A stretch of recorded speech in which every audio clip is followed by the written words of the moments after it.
The British Fairey Swordfish bomber, remembered by history under its ironic nickname Stringbag, became one of the most striking paradoxes of World War II.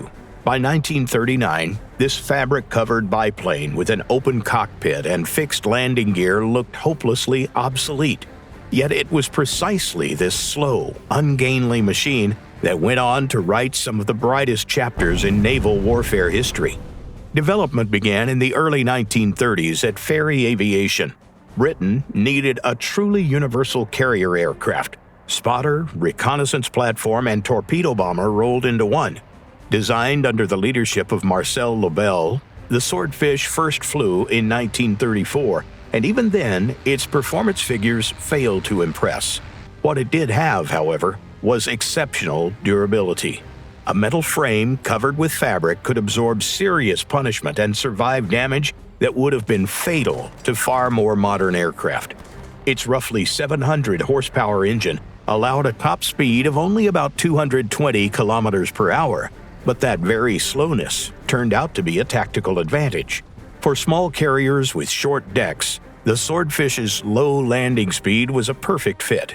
The first production Swordfish rolled off the line in the spring of 1936.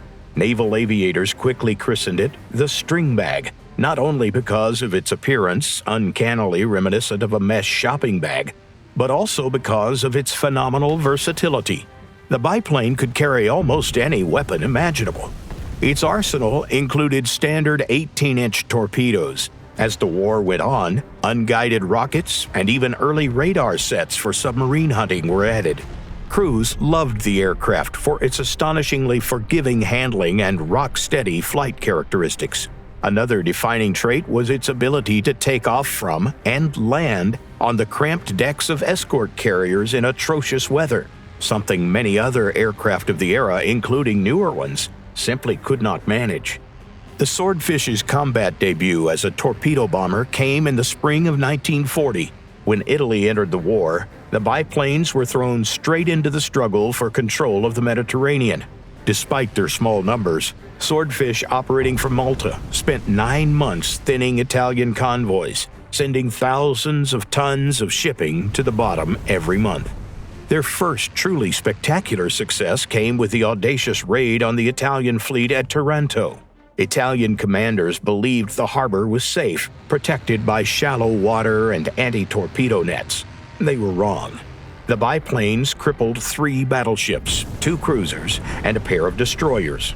The operation didn't just shift the balance of power in the Mediterranean, it directly influenced Japanese planning ahead of the attack on Pearl Harbor. The Swordfish also played a decisive role in the legendary hunt for the Bismarck battleship. Flying in appalling weather, biplane crews managed to track down and critically damage the German giant. One torpedo jammed the rudder, robbing the ship of maneuverability. Soon after, the doomed battleship was finished off by the Royal Navy. Heavy losses eventually forced Germany and Italy to strengthen their air defenses and rely more heavily on fighters. Against Messerschmitts, the slow biplane stood no chance, and from 1942 onward, it was used less and less as a torpedo bomber. That did not mean it was obsolete. Equipped with radar and rockets, the Swordfish continued to escort Arctic convoys and patrol the vast reaches of the Atlantic for years. Remarkably, the Swordfish remained in service even after Germany's surrender, and training units flew it until the summer of 1946. The secret of the Stringbag's longevity lay in its simplicity and ruggedness, qualities that proved more valuable than technical sophistication in the conditions of a global war.